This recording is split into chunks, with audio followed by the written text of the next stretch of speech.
protecting our properties, our intellectual, our things, we have to start thinking, how do we want to be perceived? It's looking at the businesses that need to be tapped into. So the things that a lot of people are running away from is where the gold mine is. There's a lot more to what we do when we create art. So on one side we're dealing with an artist, on the other side we're dealing with a collector. Afrobeats is not a genre. That's not Afrobeat. Afrobeats is not a genre. Afrobeats is a representation of who we are as a people. Good morning. Oh, it's afternoon already. But I mean, it's December, so there's no morning, there's no afternoon, there's no night again. Every day in December is morning, right? So quickly, I won't be doing this alone. I have like two guests that will be joining me. But I just want to put a context to Venture Stack. So for us, it's more about the intimacy of conversations. Yes, we had planned that we have a lot of people here, but I think the important thing for us is that for everyone that is here, we take something away. And that's why we want to bridge that gap between founders, those that are starting businesses, just to ensure that they learn from those that have gone ahead of us, in doing this business. All right, so in doing this with me this afternoon, I have two guests. We'll be having a video introduction. First and first, I think the person that is coming up here deserves a round of applause, please. She deserves a round of applause because as you can see, this entire space, Afrobeat Rebellion, was actually curated by this particular person. And just to introduce her, engineer, are we good? You get to see the video right now.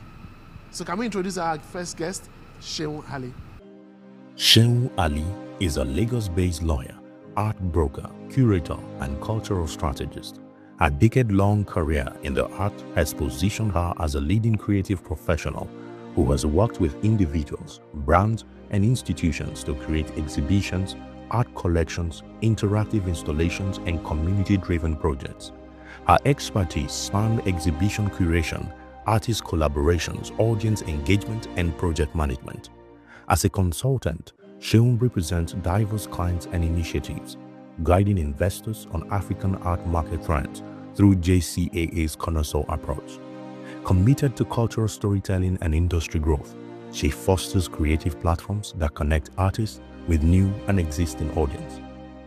Seun is the lead curator of Afrobeat Rebellion Lagos, the largest retrospective on Fela and Nicola Bokoti's life, music, and activism. Ladies and gentlemen, please make welcome the founder and managing director, the June Creative Art Advisory, Seun Alli.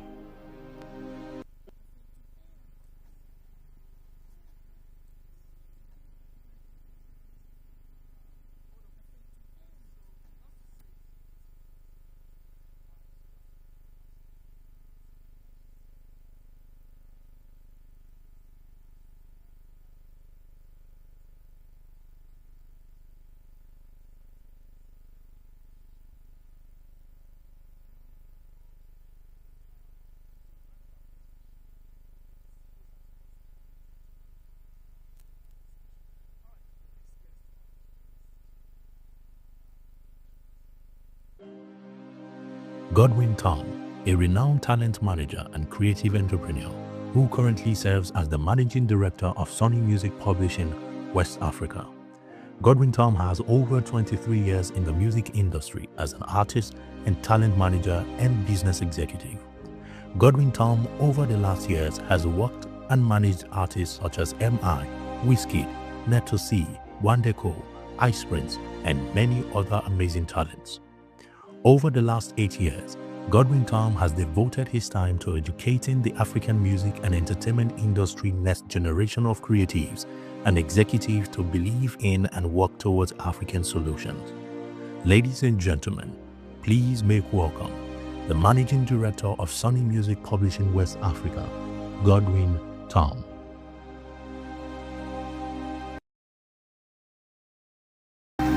Thanks for joining us, please. All right, so get right into it. I'm just going to make this very conversational. Please feel free. And I must tell you that for many of us, one of the reasons why this topic is very critical for us at this time is the fact that Detty December is going on. Only a few people, so many people moving around, but only a few people are making the money from Detty December. And for you to be here today, I think you are also one of the wise persons that want to make money for Detty December, because people like this, as our guests, actually, they've seen the economy, they've seen the business side of Detty December, and I think that they'll be sharing a lot of insight with us. So to start our conversation this morning or afternoon here, I wanted to just ask, what does Detty December mean to you? Yes. Good afternoon, everyone, and thank you for joining us. Thank you, Bolaji, for having me here. Well, I think it's morning, right? So I'll build on that, and as a person that's based in Lagos, I work here, I live here. This is the air that I breathe every day, right? So Detty December, the way I see it, is a massive opportunity to showcase the city. And in doing that, you're sort of spotlighting the everyday life of the Lagosian, right? That's how I see it.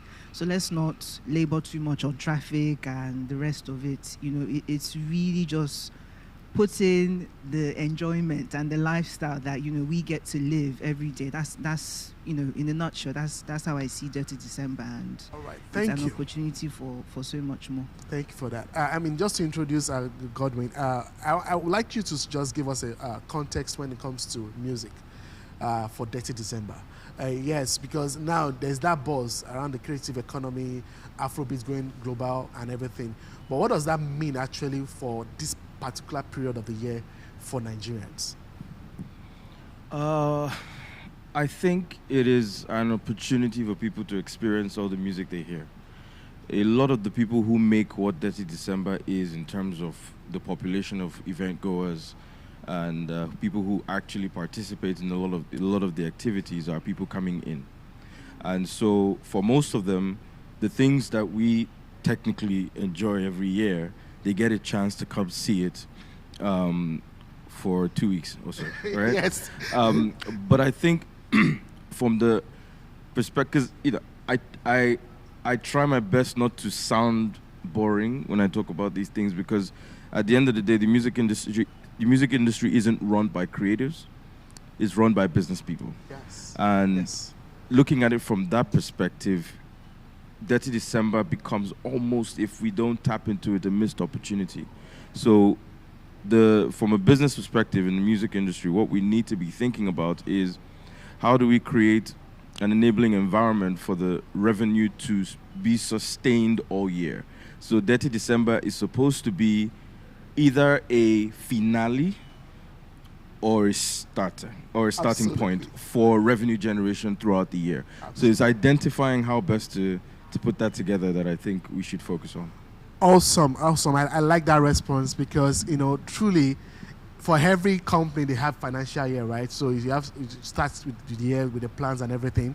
So Detty December can actually be that starting of the year for us. So before 2026, kicks in, Detty December can be that, this is the opportunity year for 2026. And just to put it in context again, for those that are in the room, probably are not in music, I want to share your experience putting this together. So this particular exhibition is a traveling one, right? It was held in Paris at a point in time. So putting this together for a long month, right? About 2-3 months now, right? 3 months. 3 months, yeah. So what was it like? How long have you been on this before it came to life? So I don't want to say a year, because for me as lead curator, right, I've been a long life fan of Fela, my entry point into his activism, his life, his legacy, whatever you want to call it, was through his music. And anybody that knows me, you come to my house, you hear me playing Fela's music, not so much because I agreed with maybe his way of life, but the genius behind the music itself. And that has been years and years and years of taking in and soaking in. But on this particular exhibition, my team came on board in January, and we partnered with White Space. They did the design, and and the production aspect of the exhibition. But for us as the curatorial team, when I say us, so my team at June Creative Art Advisory, I'm a curator, I'm a lawyer, I wear so many hats, but you know, on this particular project, we had to bring in our A game in terms of curation. And you know, we joined in January, had so many visions and so many ideas that, you know, that we could toy with. But again, the way I see things is opportunity first, and you have to take it and grab it with everything you have. So, you know, we're excited, we got on the project. Yes, it had happened in Paris in 2022, but I also have people that saw the Paris exhibition. I have family members who saw the Paris showcase and friends as well. And what they've said to us is, this is a totally different exhibition. For starters, it's 3 times bigger than the Paris show. Right.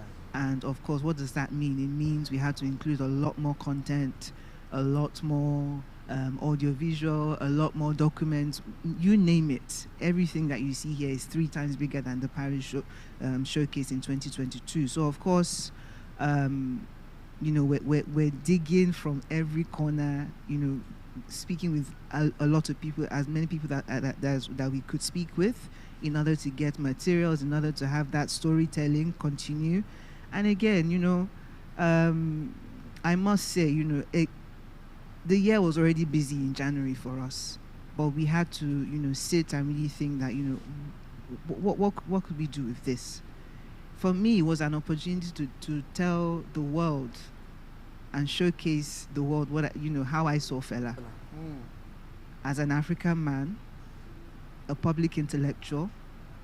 So beyond the Igbo smoking and everything else that, you know, might have been, you know, not so great about his character, I had this opportunity now to bring that to life. And, you know, like I said, I grabbed it and I went full throttle. Awesome. I mean, for every entrepreneur in the room knows what they call opportunity. When you see that opportunity, you have to just grab it. And talking about grabbing it, you know, I read somewhere in one of these publication, CNBC, about last year, 2024, the whole Detty December economy was about $17 million. That's huge. And just yesterday, CNN published the economics around Detty December. But I want to, you know, based on what you said earlier on around music, you know, where it's being run by business people and not creatives. So how have you been doing that, you know, with your own company?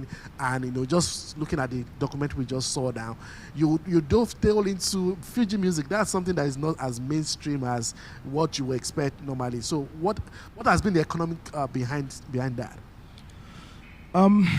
So let's start by this misconception, by addressing a misconception. Okay. So every time I go into rooms across the world, I always visit the Sony offices, and I will sit down in the office and I'll say to the guys, show me your production library. And when they show me the library, I always look for Afrobeats, because they always seem to have Afrobeats folders. And then when I look at Afrobeats, I look at what names are written in the creation of the music.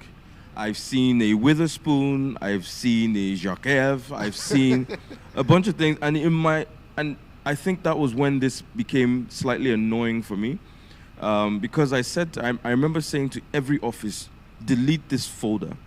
If I want to create rock music, or if I need rock music, I don't try to create it. I reach out to you and I tell you, can I get some content for rock music?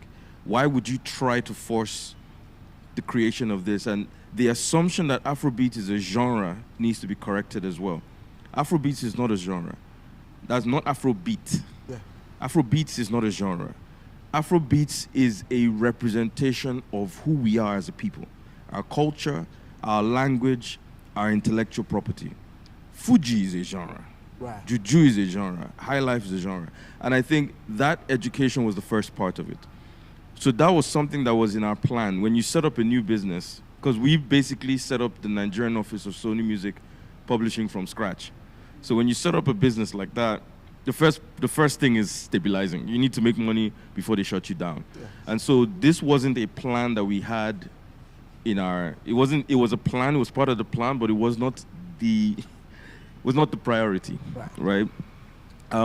So I'm sitting in in a conference in London, and I get the report for the Spotify top 100 across multiple markets. And then I looked at, this was 2023, I looked at the top 100 on Spotify, and I was like, let me go sit down and listen to these songs, because I didn't know half the songs on there. I played all songs in the top 100. There were over 30% of the songs that had samples in them. And I started thinking, these songs are doing well. Did the rights owners get paid?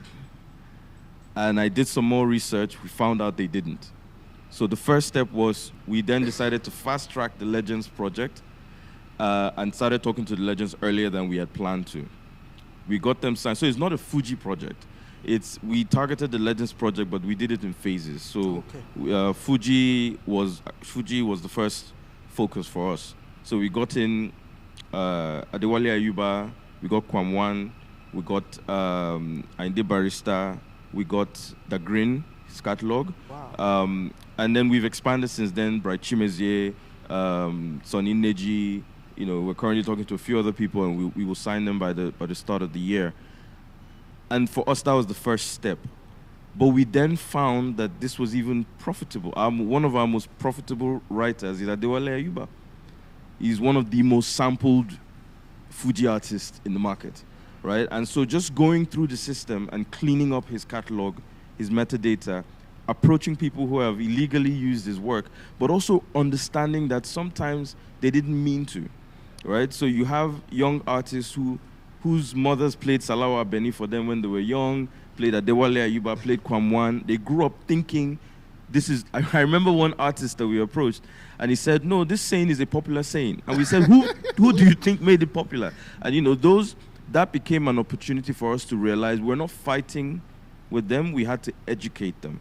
And so in educating them, we got the opportunities for the Legends to get some money. So from a commercial point of view, fixing this gave us the opportunity to sit and go around to talk to people about how this is done. So now, my office, the international office in London, will call me and say, hey, Godwin, we've got this song we're putting in the system. Can you please check what genre should we use, right? So but somebody has to go in and start a fight. Right. Right? Work, right? Somebody has to go in and say, you're doing it wrong, let's do it properly. One of the things that we say every time, I say this to my team, we are not putting our people on a boat. So we have a lot of conversations that is not that the team in London doesn't respect, it's just that they don't know. So I'm going to take my view of what happens in the UK, in the US, because I see systems there. Right. We have a system. The problem is we're trying to copy an American system and force it into what we do. There is a reason. How many of you know Sounds from the Other Side? You guys don't know Sounds from the Other Side. How many of you know Son of Mercy? Okay, great. So these are two albums from Wizkid and David. And it flopped.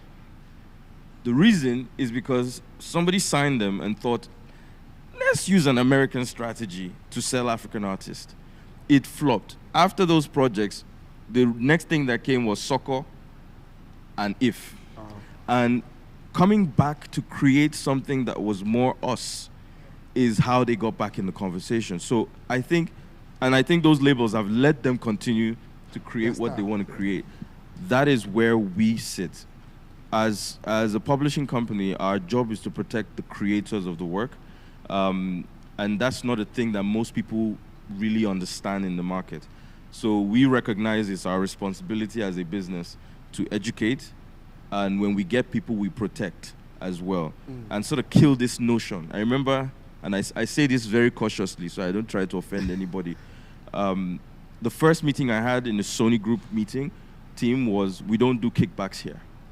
And I think that was a confusion, even for artists, because I know how many labels called me after a deal, like hundreds of thousands of pounds or euros, and they're like, hey, please send me your Aza, let me say thank you. And I'm like, for what? You owe me money now. So I don't know if you understand what you've gotten yourself into. This is a debt. The sooner you pay back, the better for you. You shouldn't be giving me money from money I loaned you. Right. So this is the attitude. So from a business perspective, our job as Sony Music Publishing is education, and we have to invest in building the market. If we don't do that, we need to be the ones supporting the difficult conversation, supporting RELP, which is the Labels Association, supporting MPAN, which is the Publishing Association, talking to the government. I just came from a meeting with the DG of NCC to say, look, this is what we're missing. This is how much money we're throwing on the table globally, and we need to fix these things quickly. Wow. That's so insightful. I want to just piggyback on what you just said, and I will speak to Seun right now. So you are a lawyer, and I'm sure you're familiar with intellectual property law and the likes, right? So my question to you now is, art has always been a store of value. So how does this particular Afrobeat Rebellion culture, how does it translate into investment for you? So how do you bring it back to say, okay, this is what it is, and this is how you can, further sustain it based on the revenue flow. So what's the plan for that? Okay, so this exhibition, I'll just explain something, but I'm going to touch on a lot of things that Tom has also, Godwin, has also said. Simply how to do business really sets you apart from other people. So how you choose to do business sets you apart from other people. This exhibition you see is a non-selling exhibition, so it's not a commercial one, in the sense that you're not paying to go in, and neither are you selling any of the exhibits that you see. However, there's something that we call provenance in the art industry. And what provenance does is it takes a look at an artist and the history of where they've exhibited, where they've studied sometimes, the collections that the artist is also featured in. So for any artist in this room that has been shown in this room, because we did commission a few artists to make work specifically for this exhibition, they've been paid to do the commission. But guess what happens? Because they're now part of this, their value goes up. So nobody is going to call a Musa Ganyu, for example, or Diana Ejiata and say to them that, we have this business for you now, or we have this commission for you, or even the works that they're selling now, without referencing this and other projects that they do. So when we speak about these sort of exhibits, because I have a lot of people say to me that, how are you going to make money off of this? That's how we, some of the models that we use, right? In terms of doing business, so I'll speak a little bit about what JCAA does and how our day-to-day operation sort of like comes about, and the reason why I even set up an advisory in the first place. So what you usually have in the space are galleries. Somebody will say they're an art advisor, many of all these things, names and all these things that people throw around. But what we do at the advisory is, it's three-pronged, right? So one, we're working with the artist, not necessarily to represent them, but to help them maybe sell their works, help them develop their practice. And what does that do for them? It means you're coming into the space, we're sort of also educating the artist, right? So they come in and, this thing about kickbacks. The dealer would collect a cut from the artist. They would also get a cut from the client. In some instances, these things are they're not clear, right? So we don't do kickbacks as well. So we have a lot of artists, we finish the project and they're like, can you send us your account details? We want to say thank you. What are you telling me thank you for? If you're really serious about your work, you will be referencing this commission project, you will be referencing this exhibition that we've just done and putting it in your catalog and making sure that you get the best returns as that you can from this. And it really takes you understanding what you've come to the market to do to be successful. So on one side we're dealing with an artist, on the other side we're dealing with a collector. The service we provide for the collector is slightly different. These are people that have more loose change, right, to to toy with, play with, whatever it is, invest, whatever it is they decide to do with the artwork that they're purchasing. And it takes us into a very specific service in terms of, okay, I have this work that I'm looking to acquire. Can you help me acquire it? I have this artist that I'm interested in. Can you help me develop my collection and include work from this artist? Sometimes we are doing like collection management, or we're following a particular artist and sort of like giving reports about, Bolaji just exhibited in Afrobeat Rebellion Exhibition. This is the work that they did. This is the next project that they're doing. So just a report basically on market trends and what a particular artist is doing. Okay, just to quickly mention, so I want to get, it gets some point. We have somebody in the room that wants to create something like this. Yes. I want you to be able to give us like something. Okay, this is where your money comes from. This is where your money comes from. Yes. But if I'm interested as an investor in creating something like this.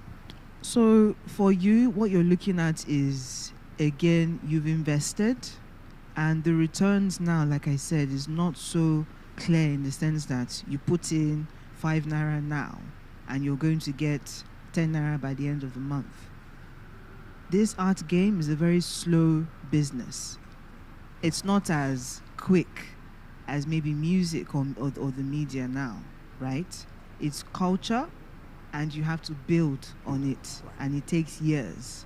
So I'm going to go back to something I said at the beginning. For me to do this kind of exhibition, it didn't start today. The knowledge I have now didn't start today. It's knowledge that has been built on over the years. So the same way you're coming into this space, you're not exactly thinking that, by next week I buy or I invest in this and I'm getting a 5% return on my investment. It's a long game, and if you're not ready for the long, for the long haul, then you shouldn't be throwing your money around and investing in this space. I think my question actually just brought out what I wanted to point out to all the audience in the room, is the fact that everything is still a long game.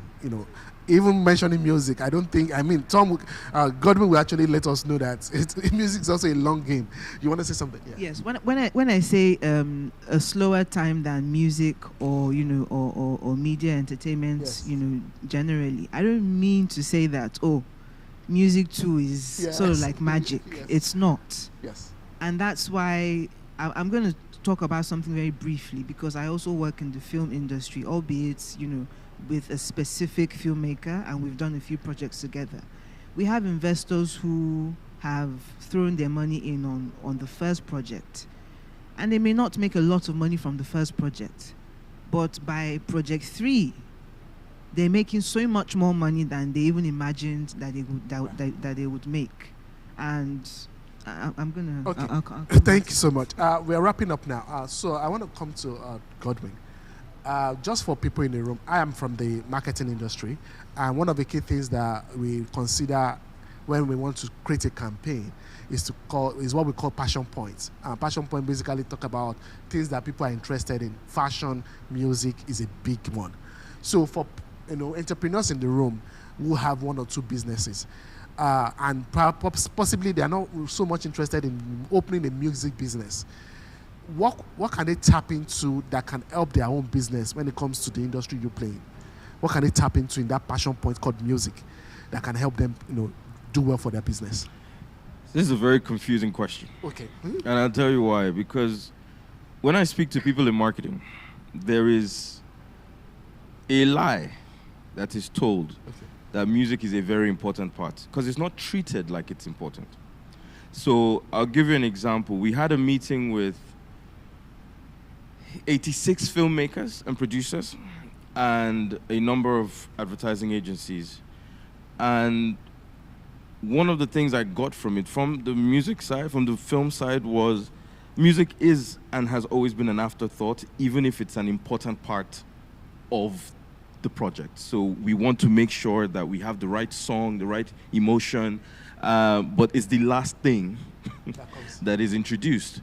Then when I speak to people in advertising, it's usually a lack of regard for rights.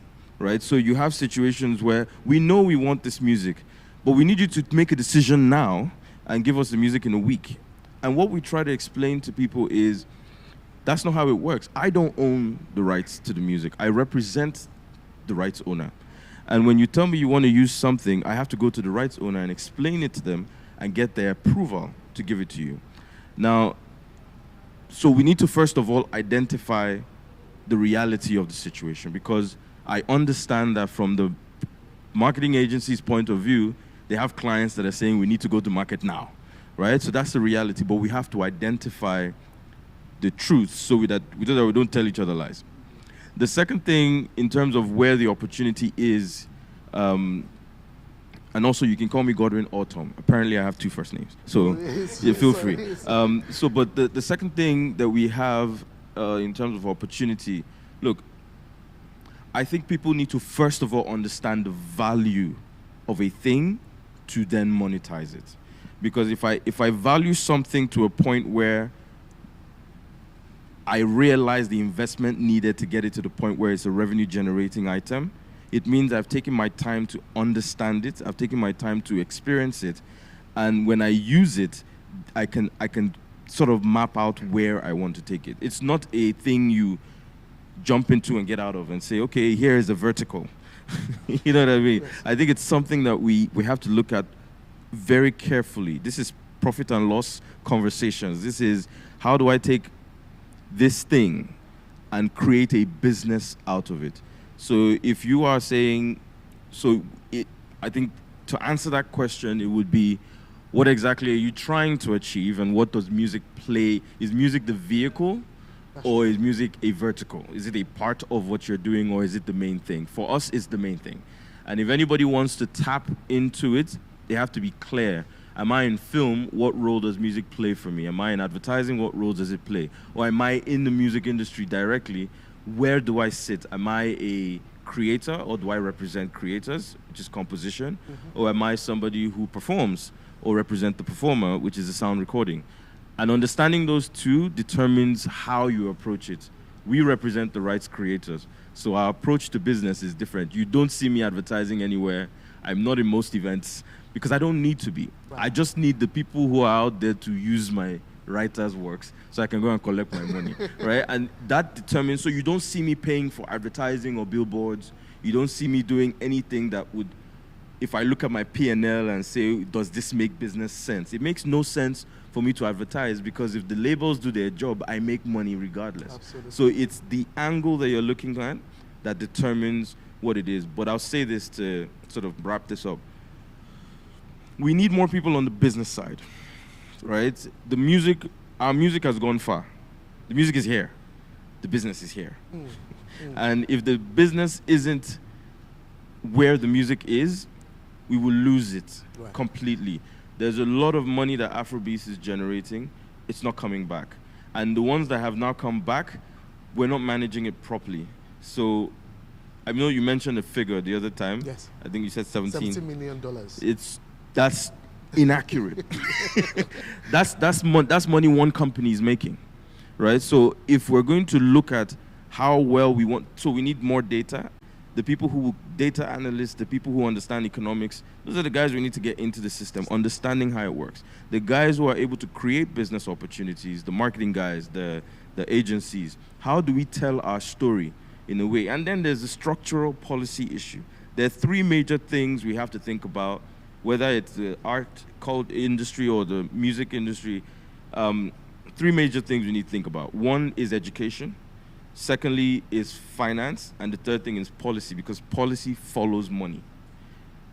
Policies are created so that systems are set up for the nation to run. The nation runs on your taxes and the businesses you do and the infrastructure that's built.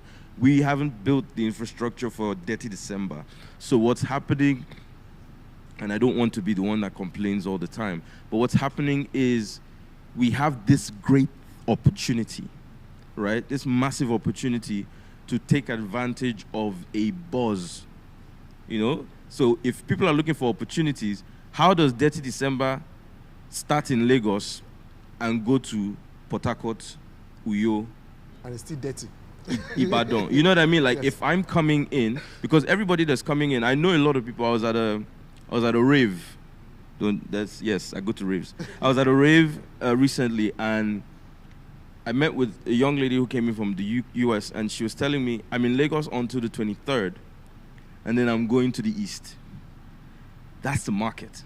That's an opportunity. There are people who are going to be in the East until the new year. Right. Right? How do we shift the Detty December conversation across multiple regions so that we sort of reduce the weight on Pressure on Lagos Lagos, State as yeah. well. So these are business opportunities that Absolutely. exist, and when people pay attention, they'll see it. Absolutely. Thank you for saying that. I mean, I'm already thinking of some things, right?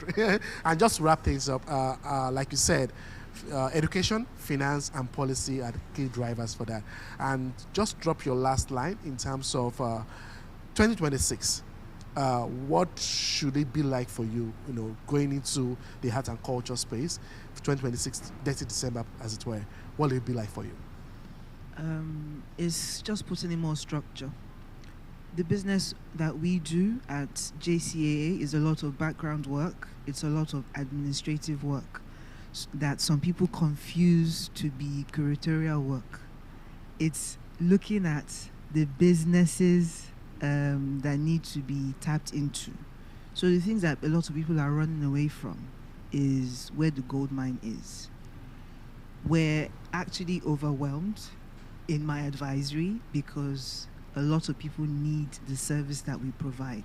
And I can tell you for free, there are less than 5 advisories in Lagos.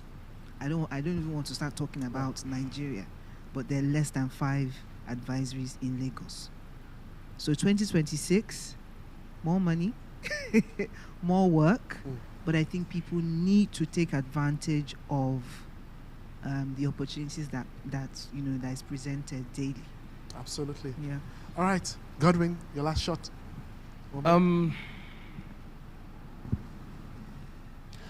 I think what I would say is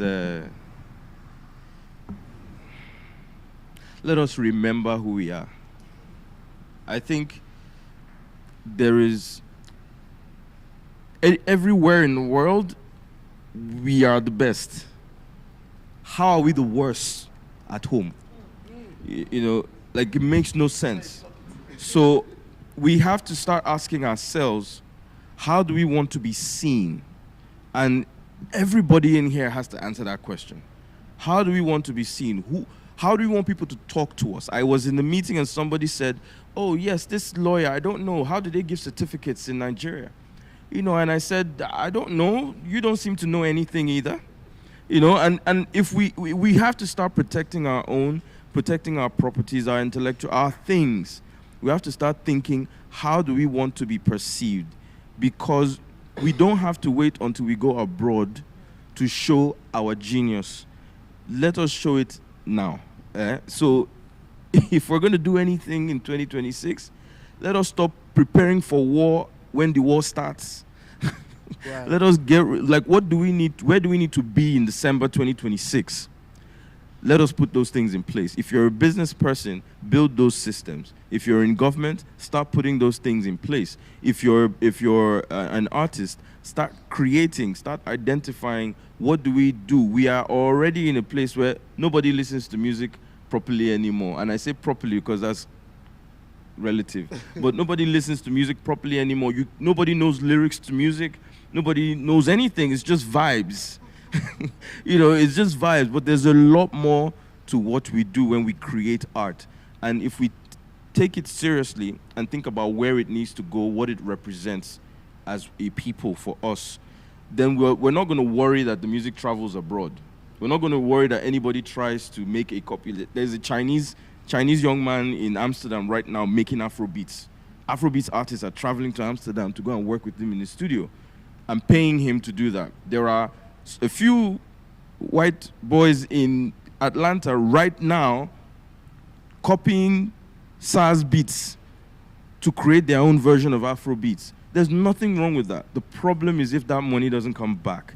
If SARS doesn't get paid for somebody copying his work, we'll continue to suffer. Final thing, is if we don't step up, in 30 years, we're going to ask foreigners for the permission to use our own works, and that would be an absolute shame. Absolutely. I think that's a good way to end this session. Thank you so much for your time, and we just take pictures, right?